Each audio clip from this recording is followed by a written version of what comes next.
We ask that the adults with them place themselves on the outside of the row.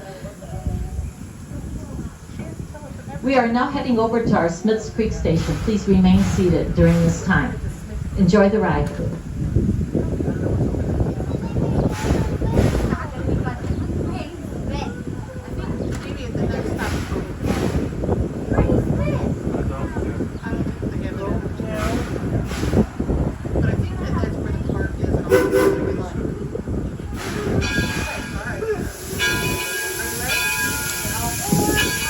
We'll wait goodbye to Ken, our station master.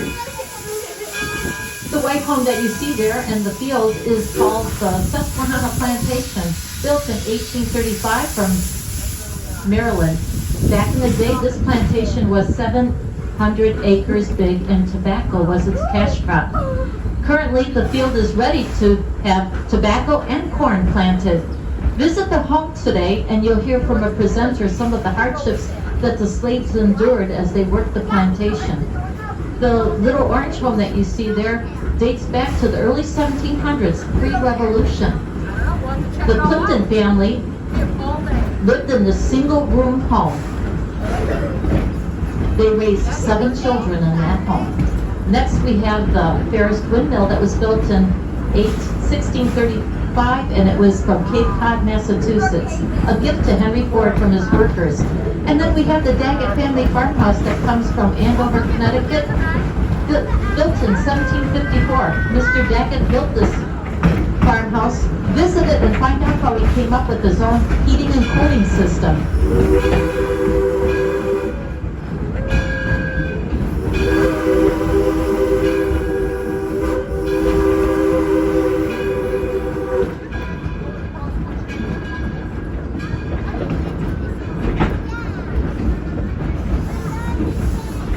To the left, you're going to see a turkey out there. This is actually our paddock area for our horses, our Percheron horses that we use here at the village. This is a place for them to get some R&R. The locomotive that's pulling our train today is called the Edison. It was originally built in 1870s by the Manchester Locomotive Company, but it had gone derelict, and Henry Ford had purchased it and had it completely restored and rebuilt. By 1932, it was completed, and he named it Edison after his dear friend and hero, Thomas Edison. Also, we have the Baldwin number 7, built in 1897, and the Torch Lake, built in 1873. Those two can be visited over at the Roundhouse.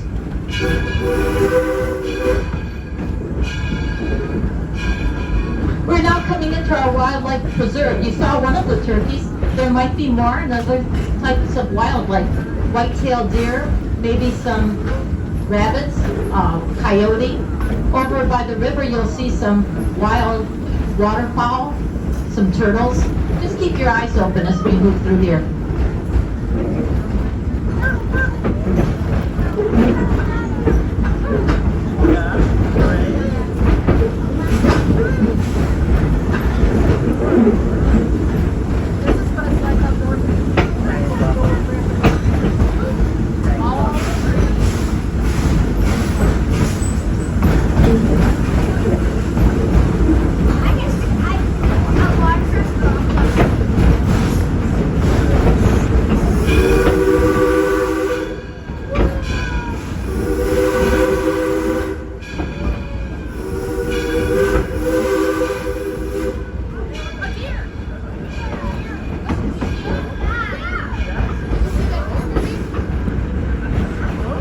On October 21, 1929, Henry Ford had a special opening for the Henry Ford Museum. He called that particular day the Lights Golden Jubilee.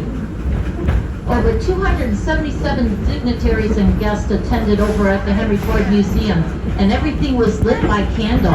Over at Menlo Park, in the laboratory, Henry Ford wanted Thomas Edison to reenact that lighting of the incandescent light bulb that he did 50 years earlier, hence Lights Golden Jubilee. So when Thomas Edison did flip the switch over at Menlo Park, all of the Menlo Park area was ablaze with lights, and so was the Henry Ford Museum. We are only 8 years away from celebrating 100 years of that marvelous day of the opening of the Henry Ford Museum. In front of us is the Walnut Grove area, and this is a place where we have many of our historic events.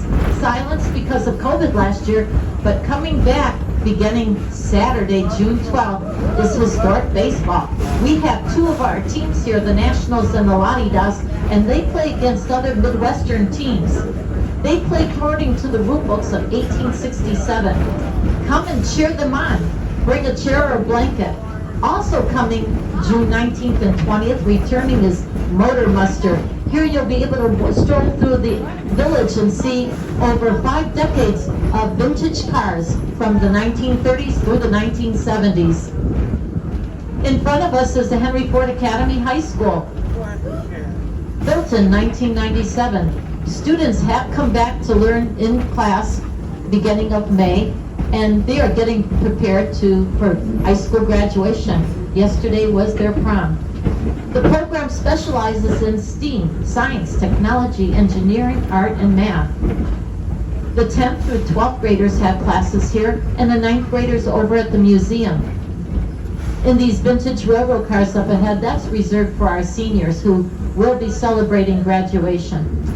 To be a student here at the Henry Ford Academy High School, one must live in Wayne County, Michigan.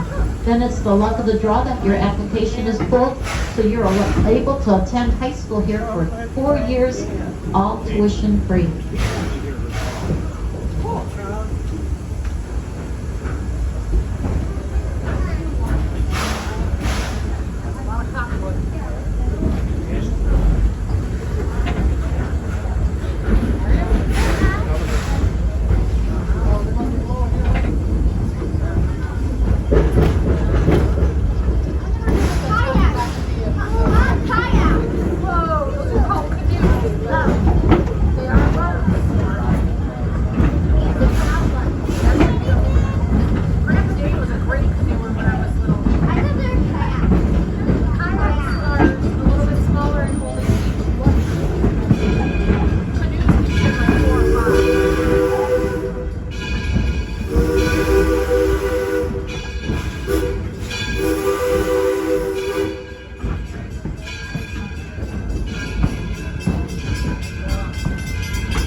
To our left and up the hill is the backside of Main Street.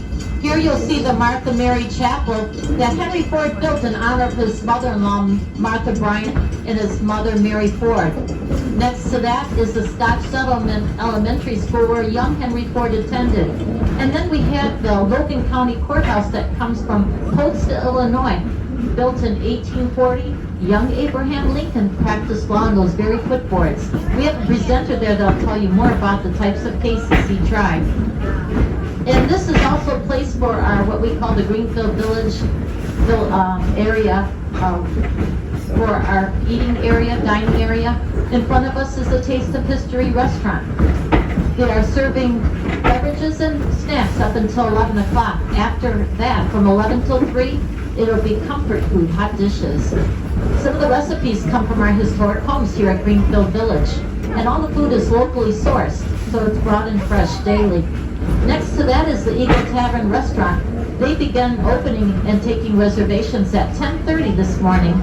If you're looking to dine in an historic atmosphere, I encourage you to do so. When you walk through the doors, you'll step back in time, 1850 to be exact. The wait staff and servers will be wearing period clothing from that time, and you'll be handed a menu with selections that would have been popular during that time. We are now coming into the Smiths Creek station. Please remain seated. The engineer will set a brake and give us the sound of a single whistle, letting us know that it is safe to come off the train. You're going to exit to your left on this station, and we'll say hello to Ginger and Sue, our station masters, who will help you with the deboarding process.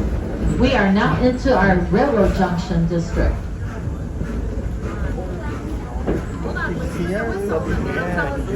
And we'll say hello to Jim, our conductor. Well, let's fly away.